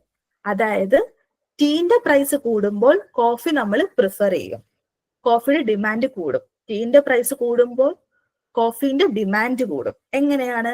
കാരണം ടീയുടെ വില കൂടുമ്പോൾ നമുക്ക് എന്താ, ചായ വേണ്ട, നമുക്ക് എന്ത് മതി? കോഫി മതി. അപ്പൊ കോഫിയുടെ ഡിമാൻഡ് കൂടും. പിന്നെ ഇത് ഈ ഒരു എഫക്റ്റ് തന്നെ ആയിരിക്കും നോർമൽ ഗുഡിലും ഇൻഫീരിയർ ഗുഡിലും കണ്ടുവരുന്നത്. ഇതാണ് സബ്സ്റ്റിറ്റ്യൂഷൻ എഫക്റ്റ് എന്ന് പറയുന്നത്. ഇനി വരുന്നതാണ് പ്രൈസ് എഫക്റ്റ്. പ്രൈസ് എഫക്റ്റ് എന്ന് പറയുന്നത് ഈ ഇൻകം എഫക്റ്റും ഈ സബ്സ്റ്റിറ്റ്യൂഷൻ എഫക്റ്റും രണ്ടും ഒരേപോലെ വരുമ്പോഴാണ് അവിടെ എന്തുണ്ടാവുന്നത്? പ്രൈസ് എഫക്റ്റ് ഉണ്ടാവുന്നത്. അതായത് നമ്മൾ ഒരു നമ്മളിപ്പോ കണ്ട് ഈ ഇൻകം എഫക്റ്റിലാണെങ്കിൽ സബ്സ്റ്റിറ്റ്യൂഷൻ എഫക്റ്റിലായാലും എന്താണ് ഒരു ബേസിക് ഘടകമായിട്ട് വരുന്നത്? പ്രൈസ് ആണ് അല്ലേ? ഇപ്പൊ പ്രൈസ് എഫക്റ്റിൽ ഇത് രണ്ടും വരുന്നുണ്ട്.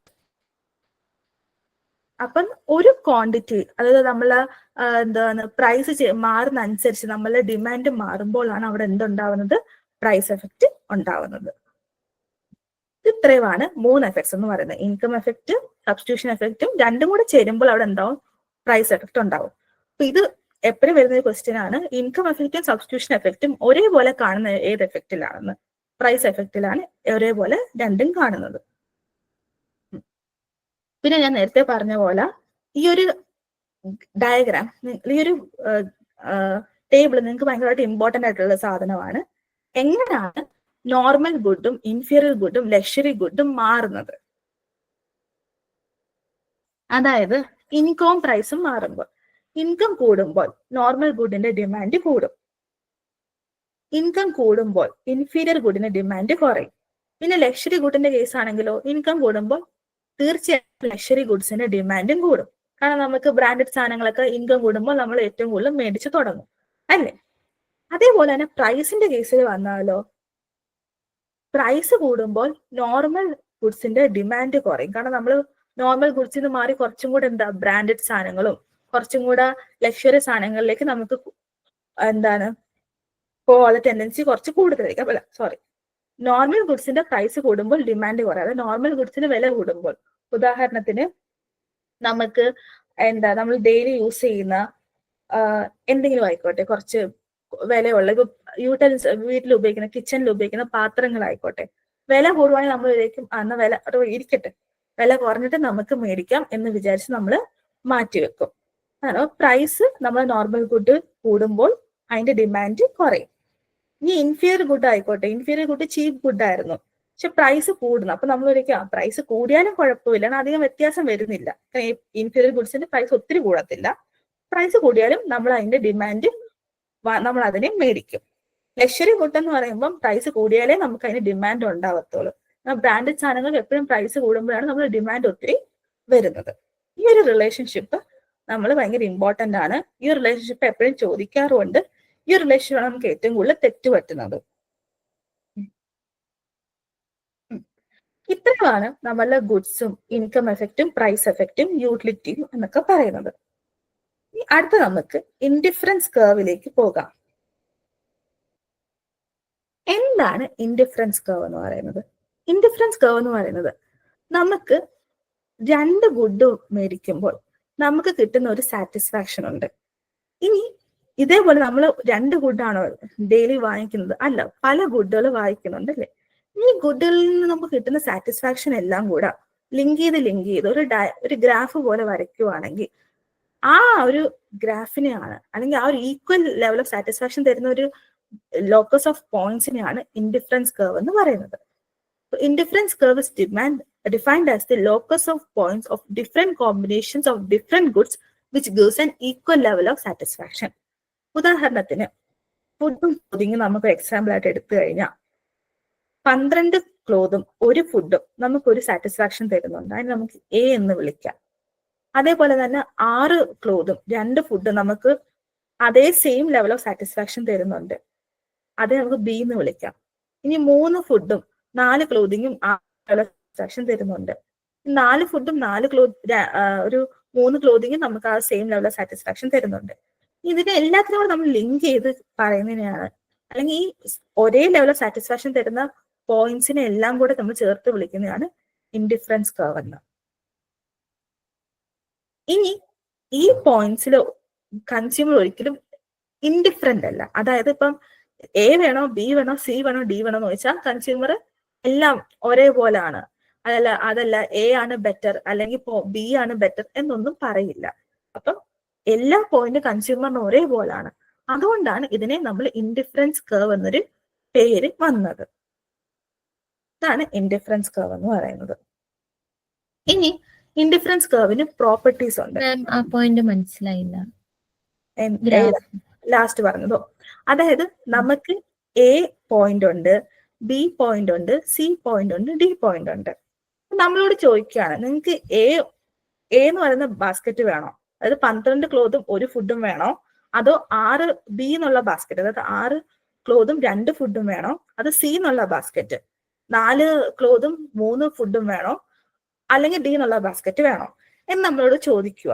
അപ്പൊ നമ്മൾ പറയും ഇല്ല, എനിക്ക് എല്ലാം ഒരേപോലാണ്, എനിക്ക് എയും ബിയും സിയും ഡി എനിക്ക് ഒരേപോലാണ്, എനിക്ക് അതില് പ്രത്യേകിച്ച് ഡിഫറൻസ് ഒന്നും എനിക്ക് തോന്നുന്നില്ല എന്ന് കൺസ്യൂമേഴ്സ് പറയുന്ന പോയിന്റ്സിനെ ചേർത്താണല്ലോ ഇൻഡിഫറൻസ് കർവ് എന്ന് വിളിക്കുന്നത്. അപ്പൊ ആ വാക്ക് വന്നത് കൺസ്യൂമർ ആ പോയിന്റ്സിൽ ആ 4 ബാസ്ക്കറ്റിലും ഇൻഡിഫറൻറ്റ് അല്ല, അവർക്ക് അതൊരു ഡിഫറൻസും തോന്നുന്നില്ല, അതുകൊണ്ടാണ് ഇൻഡിഫറൻസ് കർവ് എന്ന് വിളിച്ചത്. മനസ്സിലായോ? ഓക്കെ പലർക്കും പല രീതിയിലല്ലേ മാം? എന്തോ മാം ഇതിൽ ഒരാള് എങ്ങനെ എല്ലാം ഈക്വൽ എന്ന് പറഞ്ഞത്? മനസ്സിലായില്ല. ഹലോ, അല്ല, ഒരാള് ചിന്തിക്കുന്ന പോലല്ലല്ലോ വേറൊരാള് ചിന്തിക്കുന്നത്. ഈക്വൽ സാറ്റിസ്ഫാക്ഷൻ ഒരാൾക്ക് ചിന്തിക്കുന്ന പോലല്ലല്ലോ വേറൊരാള് ചിന്തിക്കുന്നേ. ആ അതെ, പക്ഷെ നമ്മൾ ചില ബാസ്ക്കറ്റിൽ നമുക്ക് ഒരേപോലെ വരുന്ന ബാസ്ക്കറ്റുകൾ ഉണ്ടല്ലോ. അത് ഓരോരുത്തരുടെ ഒപ്പീനിയൻ ആ അല്ലേ? ഒപ്പീനിയൻ. അപ്പം അതിൽ ഒരേപോലെ വരുന്ന ഒപ്പീനിയൻസിനെ ചേർത്ത് വിളിക്കുന്നതാണ് ഇൻഡിഫറൻസ് കർവ് എന്ന് പറയുന്നത്. ഓക്കെ. എന്നുവെച്ചാൽ ഈ ഒന്നുമില്ല, ഈ പോയിന്റുകൾ തമ്മിൽ നമുക്കൊരു ഡിഫറൻസ് പറയാൻ പറ്റത്തില്ല. ഇതിപ്പോ നാലും ഒരേപോലാണ്. നമ്മൾ ചിലപ്പോ നമ്മളോട് ചോദിക്കത്തില്ലേ, എന്തോ 2 പേന തന്നിട്ട് ഇതിൽ ഏത് വേണം, അപ്പൊ നമ്മൾ പറയും പേന എനിക്ക് ഇഷ്ടമാണ്, എനിക്ക് ഒരേപോലെ, എനിക്ക് സെലക്ട് ചെയ്യാൻ ബുദ്ധിമുട്ടുണ്ട് എന്ന് പറയുന്ന സിറ്റുവേഷൻ ഇല്ലേ. അതേപോലെ നമ്മൾ ഒരേപോലെ വരുന്ന സാധനങ്ങളെ കോർത്തിണക്കുമ്പോഴാണ് അവിടെ ഇൻഡിഫറൻസ് കർവ് എന്ന് ഉണ്ടാവുന്നത്. മനസ്സിലായോ? അത് നമുക്ക് ഈക്വൽ ലെവൽ ഓഫ് സാറ്റിസ്ഫാക്ഷൻ തരുന്ന പോയിന്റ്സിനെയാണ് ഇൻഡിഫറൻസ് കർവ് എന്ന് പറയുന്നത്.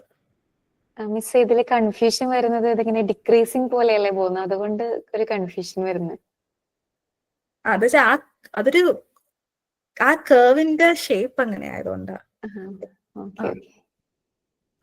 ഇതില് പ്രോപ്പർട്ടീസ് 4 എണ്ണം ഉണ്ട്. ഈ 4 പ്രോപ്പർട്ടീസ് പഠിച്ചിരിക്കേണ്ടതാണ്. കാരണം ചിലപ്പോൾ ഇതിൽ 3 പ്രോപ്പർട്ടി വന്നിട്ട് ഇൻഡിഫറൻസ് കർവിന്റെ പ്രോപ്പർട്ടി അല്ലാത്തത് ഏതെന്ന് ചോദിക്കും. ചിലപ്പോൾ 4 ഓപ്ഷൻസ് തരുന്നതിൽ ഇതിൽ ഏതെങ്കിലും ഒരെണ്ണം മാത്രമേ ഇൻഡിഫറൻസ് കർവിന്റെ പ്രോപ്പർട്ടി ആയിട്ട് ഉണ്ടാവത്തുള്ളൂ. ഇത് ഏതൊക്കെ 2-3 ക്വസ്റ്റ്യൻസിൽ വന്നിട്ടുള്ളതാണ്. അതുകൊണ്ടാണ് പ്രോപ്പർട്ടീസ് ഓഫ് ഇൻഡിഫറൻസ് കർവ് പഠിക്കണമെന്ന് പറയുന്നത്. പ്രോപ്പർട്ടീസ് നോക്കാം. ഒന്നെന്ന് പറയുന്നത് ഡൗൺവേർഡ് സ്ലോപ്പിംഗ് ആണ് ഇൻഡിഫറൻസ് കർവ്.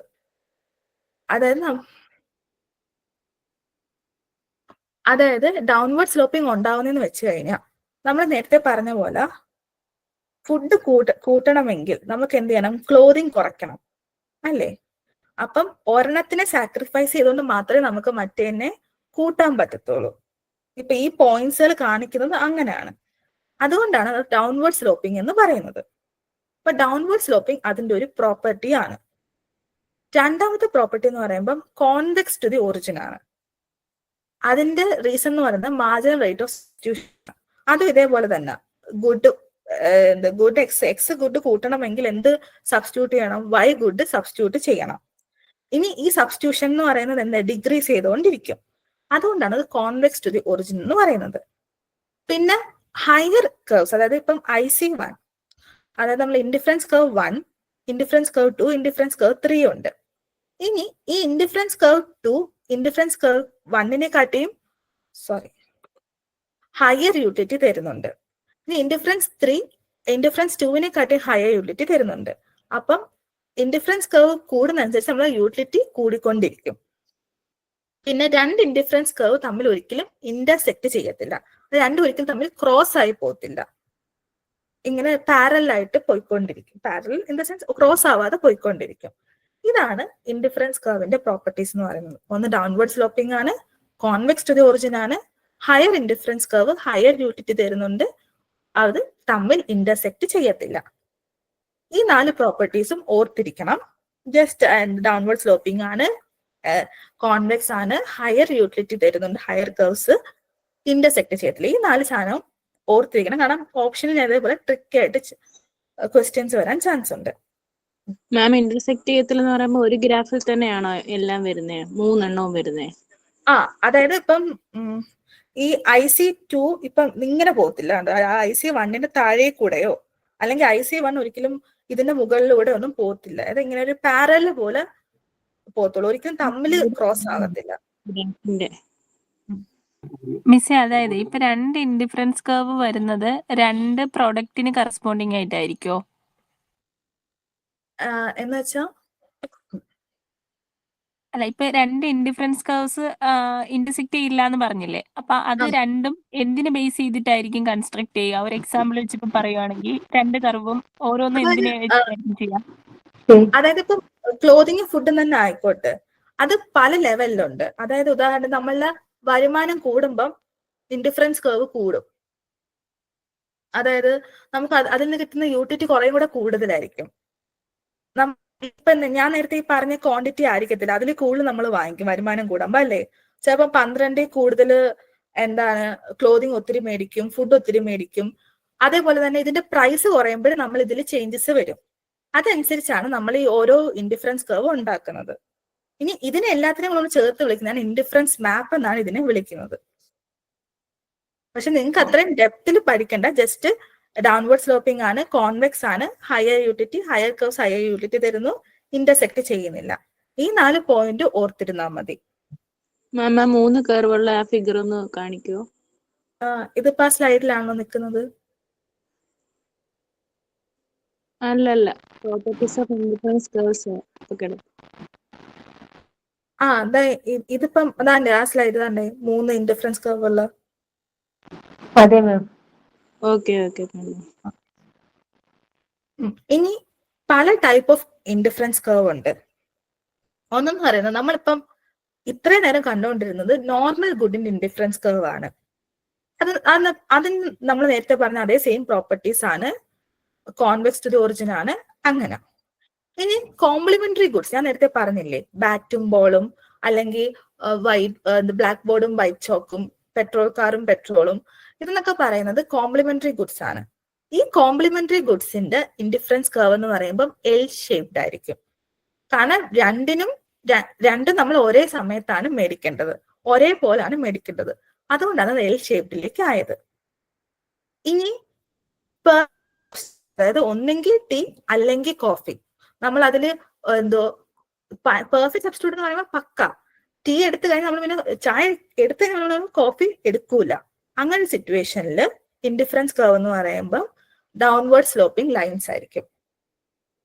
ഇനി ഗുഡ്, അതായത് നമ്മളിപ്പം ഉദാഹരണത്തിന് ചില ആൾക്കാരുണ്ട്, അവരെന്ത് കൊടുത്താലും ഇപ്പൊ ബ്ലാക്ക് ഡ്രസ്സ് മാത്രം ഇഷ്ടപ്പെടുന്ന ആൾക്കാരുണ്ട്. അവരുടെ അടുത്ത് blue dress black dress choice കൊടുത്താൽ അവർ പറയില്ല എനിക്ക് ബ്ലാക്ക് ഡ്രസ്സ് മതി. പിന്നെ റെഡ് ഡ്രസ്സും ബ്ലാക്ക് ഡ്രസ്സ് കൊടുത്താൽ അവർ പറയില്ല എനിക്ക് ബ്ലാക്ക് ഡ്രസ്സ് മതി. ബ്ലാക്ക് ഡ്രസ്സ് മാത്രം എടുക്കുന്നതാണെങ്കിൽ, say for example black dress good Y ആണെങ്കിൽ, അവരുടെ ഇൻഡിഫറൻസ് കർവ് എന്ന് പറയുന്നത് പാരലൽ ടു ഗുഡ് എക്സ് ആയിരിക്കും, ഇങ്ങനെ പാരലൽ ലൈൻസ് ആയിരിക്കും. അപ്പൊ നമ്മളുടെ ഇൻഡിഫറൻസ് കർവിന്റെ ഷേപ്പ് എന്ന് പറയുന്നത്. ഇനി ഈ ഷേപ്സും നിങ്ങൾ അറിഞ്ഞിരിക്കണം, കാരണം ഈ ഷേപ്പ് ബേസ് ചെയ്ത് ക്വസ്റ്റ്യൻസ് വരും. കോംപ്ലിമെന്ററി ഗുഡ്സിന്റെ ഇൻഡിഫറൻസ് കർവിന്റെ ഷേപ്പ് എന്താണ്? അതിൽ options convex, L shaped, downward sloping, parallel lines, ഇതായിരിക്കും ഓപ്ഷൻസ് വരുന്നത്. അപ്പൊ കോംപ്ലിമെന്ററി ഗുഡ്സിന്റെ എൽ ഷേപ്ഡ് ആണ് എന്ന് നമ്മൾ കൊടുക്കണം. ഇത് ഇത്രയുമാണ് ഇൻഡിഫറൻസ് കർവിനെ പറ്റി നമുക്ക് പഠിക്കാനുള്ളത്. Excuse me ma'am. Ma'am second graph ഒന്നുകൂടി പറയാമോ മാം? അതായത് കോംപ്ലിമെന്ററി ഗുഡ്സോ? Yes ma'am. അതായത് നമുക്ക് കോംപ്ലിമെന്ററി ഗുഡ്സ് എന്ന് പറയുമ്പോൾ നമ്മൾ ഒരേപോലെ ഉപയോഗിക്കുന്ന സാധനങ്ങളാണ്. ഉദാഹരണത്തിന് ബാറ്റ് ആൻഡ് ബോൾ, അല്ലെങ്കിൽ പെട്രോൾ ആൻഡ് പെട്രോൾ കാർ. ഇപ്പൊ നമുക്ക് ബാറ്റ് ഇല്ലാതെ ബോൾ വാങ്ങിച്ചിട്ട് കാര്യമില്ല, ബോൾ ഇല്ലാതെ ബാറ്റ് മേടിച്ചിട്ടും കാര്യമില്ല. അപ്പൊ നമ്മളിവിടെ ഒന്നും ചെയ്യുന്നില്ല അല്ലേ, നമ്മൾ ഇതിനെ ഒരു ഗുഡിന് വേണ്ടി മറ്റേ ഗുഡ് കുറച്ചെടുക്കുക അല്ലെങ്കിൽ അങ്ങനൊന്നുമല്ല. നമ്മൾ തുല്യമായിട്ട്, ഇപ്പൊ ഉദാഹരണത്തിന് നിങ്ങളുടെ അതിലൊരു 100 രൂപ ഉണ്ടെന്ന് വിചാരിച്ചോ, ഈ 100 രൂപയ്ക്ക് നിങ്ങൾ 50 രൂപയ്ക്ക് ബോളും വാങ്ങിക്കും, 50 രൂപയ്ക്ക് ബാറ്റും വാങ്ങിക്കും. അതായത് ലോജിക്കലി സ്പീക്കിംഗ് എന്ന് വെച്ച് കഴിഞ്ഞാൽ നമ്മൾ 100 രൂപ കൊണ്ടുപോയി കഴിഞ്ഞാൽ ഇത് രണ്ടും മേടിക്കണം, ഒരു പാക്കറ്റിനകത്ത് നമ്മൾ രണ്ടും മേടിക്കണം, എന്നാൽ മാത്രമേ നമുക്ക് ഇതിന് ഉപയോഗിക്കാൻ പറ്റത്തുള്ളൂ. അതുകൊണ്ടാണ് ഇതിന് എൽ ഷേപ്ഡിലായിട്ട് വരുന്നത്. ഒരേപോലെ മേടിക്കുന്നത് കൊണ്ടാണ് ഇത് എൽ ഷേപ്ഡ് കാണുന്നത്. ഇൻഡിഫറൻസ് കർവ് എല്ലാം കഴിഞ്ഞതിന് ശേഷം നമുക്ക് വന്നൊരു കോൺസെപ്റ്റ് ആണ് റിവീൽഡ് പ്രിഫറൻസ് എന്ന് പറയുന്നത്. അപ്പൊ ഇത്രയും നാളും നമ്മൾ യൂട്ടിലിറ്റി ആൾക്കാര് 2 ഗുഡ്സ് തരും, അതിലൊന്ന് സെലക്ട് ചെയ്യും, അങ്ങനെയാണ് നമ്മൾ ഇത്ര നാളും പഠിച്ചുകൊണ്ടിരുന്നത്. പക്ഷെ ലേറ്റർ ഫേസിലാണ് റിവീൽഡ് പ്രിഫറൻസ് വരുന്നത്. റിവീൽഡ് പ്രിഫറൻസ് എന്ന് പറയുമ്പം ഒരു വ്യക്തി എന്തൊക്കെ വന്നാലും അയാൾക്ക് ഇഷ്ടമുള്ള ഒരു പെർട്ടിക്കുലർ പ്രൊഡക്റ്റ് അയാൾ മേടിക്കത്തുള്ളൂ. അതിപ്പോ ഏതൊക്കെ സിറ്റുവേഷനിലാണെങ്കിലും. ഉദാഹരണത്തിന് നിങ്ങൾക്ക് ഞാൻ നേരത്തെ പറഞ്ഞ പോലെ colour of dress, red colour dress ഇഷ്ടമുള്ള ഒരാള് അയാള് എന്തൊക്കെ കളർ ഇട്ടാലും അല്ലെ, വേറെ എന്തൊക്കെ കളർ റെഡ് ഡ്രസ്സിന്റെ കൂടെ വെച്ചാലും അയാൾ എന്ത് മാത്രമേ എടുക്കത്തുള്ളൂ? At the end of the day അയാൾ റെഡ് ഡ്രസ്സ് മാത്രമേ എടുക്കത്തുള്ളൂ, വേറെ കളർ ഓഫ് ഡ്രസ്സ് അയാൾ പ്രിഫർ ചെയ്യുന്നില്ല. ആ ഒരു സിറ്റുവേഷൻ ആണ് നമ്മൾ റിവീൽ, നമ്മൾ പ്രിഫറൻസ് അങ്ങ് റിവീൽ ചെയ്യുക. എനിക്കിത് മതി ഉറപ്പിച്ച് നമ്മൾ പറയുന്നതിനെക്കാട്ടിയും കൂടുതൽ നമ്മൾ എക്സ്പ്രസ് ചെയ്യുക. അതിനാണ് റിവീൽഡ് പ്രിഫറൻസ് എന്ന് പറയുന്നത്. So a theory that you can determine what a consumer preferences are by observing what they buy under a range of different circumstances. അപ്പൊ എന്തൊക്കെ സിറ്റുവേഷൻ ആണെങ്കിലും അയാൾ ഒരു പെർട്ടിക്കുലർ സാധനമേ മേടിക്കത്തുള്ളൂ. ചിലവർക്ക് ചില ബ്രാൻഡിനോട് ഭയങ്കര ഇഷ്ടമായിരിക്കും, ചിലർക്ക് ചില കാര്യത്തിനോട്, ചില പ്രൊഡക്ട്സിനോട് ഭയങ്കര ഇഷ്ടമായിരിക്കും. അപ്പൊ അത് നമ്മൾ റിവീൽ ചെയ്യുന്നുണ്ട്. നമ്മൾ മാർക്കറ്റിൽ പോകുമ്പോഴൊക്കെ നമ്മൾ അത് തന്നെ എടുക്കും. അതിനാണ് റിവീൽഡ് പ്രിഫറൻസ് എന്ന് പറയുന്നത്. ഇനി റിവീൽഡ് പ്രിഫറൻസ് പോളെ സാമുവൽസൺ ആണ് കൊണ്ടുവന്നത്. 1947 കൊണ്ടുവന്നത്. കൺസ്യൂമർ ബിഹേവിയറിൽ ഓൾമോസ്റ്റ് ലാസ്റ്റ് വന്നൊരു ഐഡിയ ആണ് റിവീൽഡ് പ്രിഫറൻസ് എന്ന് പറയുന്നത്, തിയറിയാണ് റിവീൽഡ് പ്രിഫറൻസ് എന്ന് പറയുന്നത്. ഇനി റിവീൽഡ് പ്രിഫറൻസ് ഓർഡിനൽ ഓ കാർഡിനലോ പോലെയല്ല. ലൈക്ക് അത് നമുക്ക് ഓർഡിനൽ യൂട്ടിലിറ്റിയോ കാർഡിനൽ യൂട്ടിലിറ്റിയോ ഒന്നും അതിൽ ഇൻവോൾവ് അല്ല. കാരണം നമുക്ക് അത് വെച്ചിട്ട് അതിനെ മെഷർ ചെയ്യാൻ പറ്റത്തില്ല. കാരണം ഒരാളുടെ പ്രിഫറൻസ് ആണ് അതേ എടുക്കത്തുള്ളൂ. ഇനി നമുക്ക് ഇൻഡിഫറൻസ് കർവ് ഉപയോഗിക്കാതെ ചെയ്യാൻ പറ്റുന്ന ഏക പ്രിഫറൻസ് തിയറിയാണ് റിവീൽഡ് പ്രിഫറൻസ് തിയറി എന്ന് പറയുന്നത്. അത് ഭയങ്കര ഇമ്പോർട്ടന്റ് ആയിട്ടുള്ള പോയിന്റ് ആണ്. ഇത് ഈ ഇടയ്ക്കായിട്ട് നമ്മളെ ക്വസ്റ്റ്യൻസിലൊക്കെ കണ്ടുവരുന്നതാണ്. ഇൻഡിഫറൻസ് കർവ് ഉപയോഗിക്കാത്ത കൺസ്യൂമർ ബിഹേവിയർ തിയറിയാണ് റിവീൽഡ് പ്രിഫറൻസ് തിയറി എന്ന് പറയുന്നത്. അതിനെ third root of the logical theory of demand എന്നും വിളിക്കുന്നുണ്ട്. പക്ഷെ ഈ പോയിന്റ്, അതായത് ഇൻഡിഫറൻസ് കർവ് ഉപയോഗിക്കാത്ത ഡിമാൻഡ് അല്ലെങ്കിൽ കൺസ്യൂമർ ബിഹേവിയർ തിയറി ഏതാണെന്ന് ചോദിച്ചു കഴിഞ്ഞാൽ റിവീൽഡ് പ്രിഫറൻസ് തിയറി എന്നായിരിക്കും പറയുന്നത്. ഇത്രയാണ് റിവീൽഡ് പ്രിഫറൻസ് എന്ന് പറയുന്നത്. ഇനി നമ്മളിപ്പം പഠിച്ചു, യൂട്ടിലിറ്റി പഠിച്ചു, ഇൻഡിഫറൻസ് കർവ് പഠിച്ചു, പല ടൈപ്പ് ഓഫ് ഗുഡ് അല്ലെ, ഇൻഫീരിയർ, നോർമൽ, ലക്ഷറി, ഈ 3 ടൈപ്പ് ഓഫ് ഗുഡ് ഉണ്ടെന്ന് നമ്മൾ പഠിച്ചു. ഇനി നമുക്ക് പഠിക്കേണ്ട 3 എഫക്റ്റുകളാണ് bandwagon effect, snob effect, Veblen effect. ഇത് 3. എന്താണ് ബാൻഡ് വാഗൺ, സ്നോബ്, വെബ്ലിൻ? ഇത് ഇമ്പോർട്ടന്റ് ആയിട്ട് പഠിച്ചിരിക്കേണ്ടതാണ്. ഇത് ഒത്തിരി വട്ടം ചോദിക്കാറുള്ളതാണ്.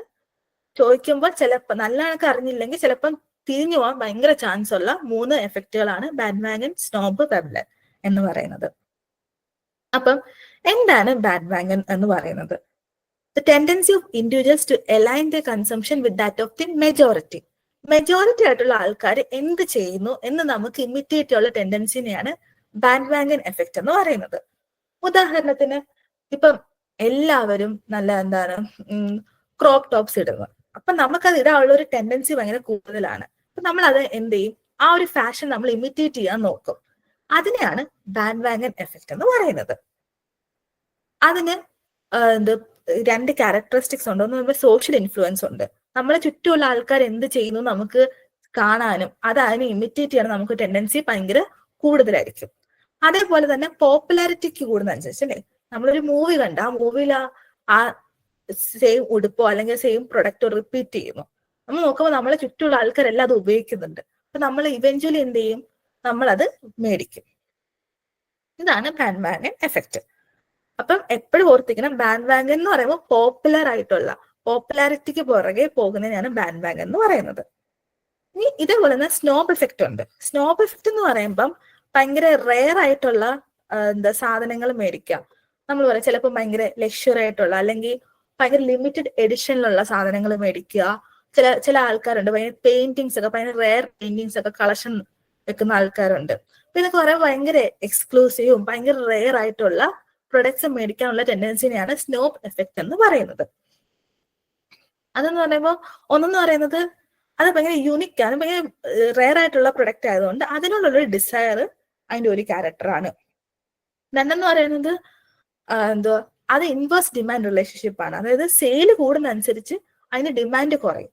ഇപ്പം ഒരു റെയർ ആയിട്ടുള്ള ഒരു ലിമിറ്റഡ് എഡിഷനിലുള്ള ഒരു വാച്ച് വന്നെന്ന് വിചാരിച്ചോ, ലിമിറ്റഡ് എഡിഷനിലുള്ള വാച്ച് നമ്മൾ മേടിക്കും. പക്ഷെ ആ ലിമിറ്റഡ് എഡിഷനിലുള്ള വാച്ച് ഒത്തിരി പ്രൊഡ്യൂസ് ചെയ്യുവാണെങ്കിൽ നമുക്കത് വാങ്ങിക്കാനുള്ള ടെൻഡൻസി കുറയും.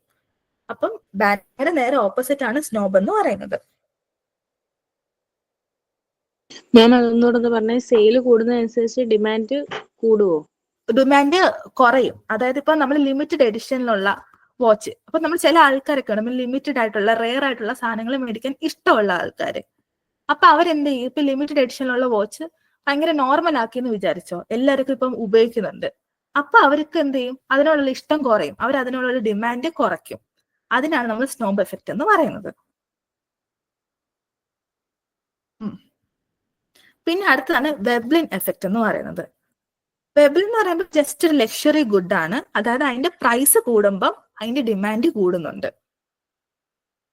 ഇപ്പൊ ഉദാഹരണം നമുക്കറിയാം, ലക്ഷറി കാറ്, ലക്ഷറി സാധനങ്ങള്. ഇപ്പം വെബ്ലിനും സ്നോബും തമ്മിലുള്ള വ്യത്യാസം എന്ന് പറയുന്നത്, സ്നോബ് എന്ന് പറയുമ്പം റെയർ ആയിട്ടുള്ള സാധനങ്ങൾ മേടിക്കാനുള്ള ടെൻഡൻസിയാണ്. അത് ചിലപ്പോൾ പൈസ കൂടുകയോ കുറയോ, അതല്ല നമ്മളുടെ വിഷയം. സ്നോബിൽ അത് റെയർ ആയിരിക്കണം. പക്ഷെ വെബ്ലിനിൽ നമ്മൾ പ്രൈസ് ആണ് നോക്കുന്നത്. വില കൂടിയ സാധനങ്ങൾ മേടിക്കുക, അത് ആൾക്കാരെയൊക്കെ കാണിക്കുക, അതാണ് നമ്മൾ വെബ്ലിൻ എഫക്റ്റ് എന്ന് പറയുന്നത്. അതില് എന്താണ്, പ്രൈസ് കൂടുന്നതനുസരിച്ച് ഇതിന്റെ ഡിമാൻഡ് കൂടിക്കൊണ്ട് ഇരിക്കും. ഇതാണ് വെബ്ലിൻ എഫക്റ്റ്. ഈ മൂന്ന് എഫക്റ്റ് ഉണ്ട്: ബാൻവാഗൻ, സ്നോബ്, വെബ്ലിൻ. ബാൻവാഗൻ എന്ന് പറയുമ്പോൾ പോപ്പുലാരിറ്റിക്ക് എല്ലാവരും ഉപയോഗിക്കുന്നുണ്ട്, നമ്മൾ ഉപയോഗിക്കുന്നത്. സ്നോബ് എന്ന് പറയുമ്പോൾ റെയർ ആയതുകൊണ്ട് നമ്മൾ ഉപയോഗിക്കുന്നത്. വെബ്ലിൻ എന്ന് പറയുമ്പോൾ പൈസ കൂടുതലായതുകൊണ്ട് നമ്മൾ ഉപയോഗിക്കുന്നത്. ഇത് മൂന്നും ആണ് ഈ മൂന്ന് എഫക്റ്റ്. ഇതൊക്കെയാണ് അപ്പൊ ഇന്നത്തെ ക്ലാസ്. ഇതാണ് question answer. So, which of the following is a key assumption of the theory of consumer behavior? Consumer behaviorന്റെ key assumption എന്താണ്?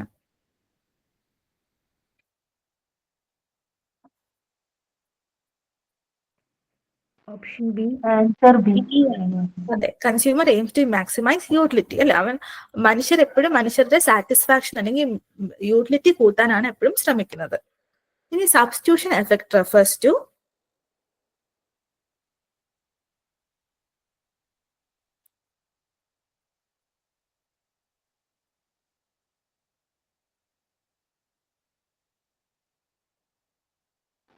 ബി ആണ്. ബി ആണ്. Change in the demand due to change in the price of related goods, relative to other goods. നമ്മൾ price, ടീയും coffee നമ്മൾ നേരത്തെ പറഞ്ഞ പോലെ. Indifference curve are use to represent B ma'am. All combination of goods and that gives us same level of satisfaction. ഇനി bandwagon effect occurs when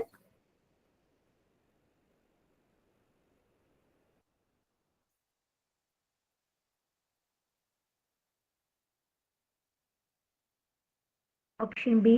B അതെ. ആണ്. അതെ, consumer increases the demand for a good as more people purchase it.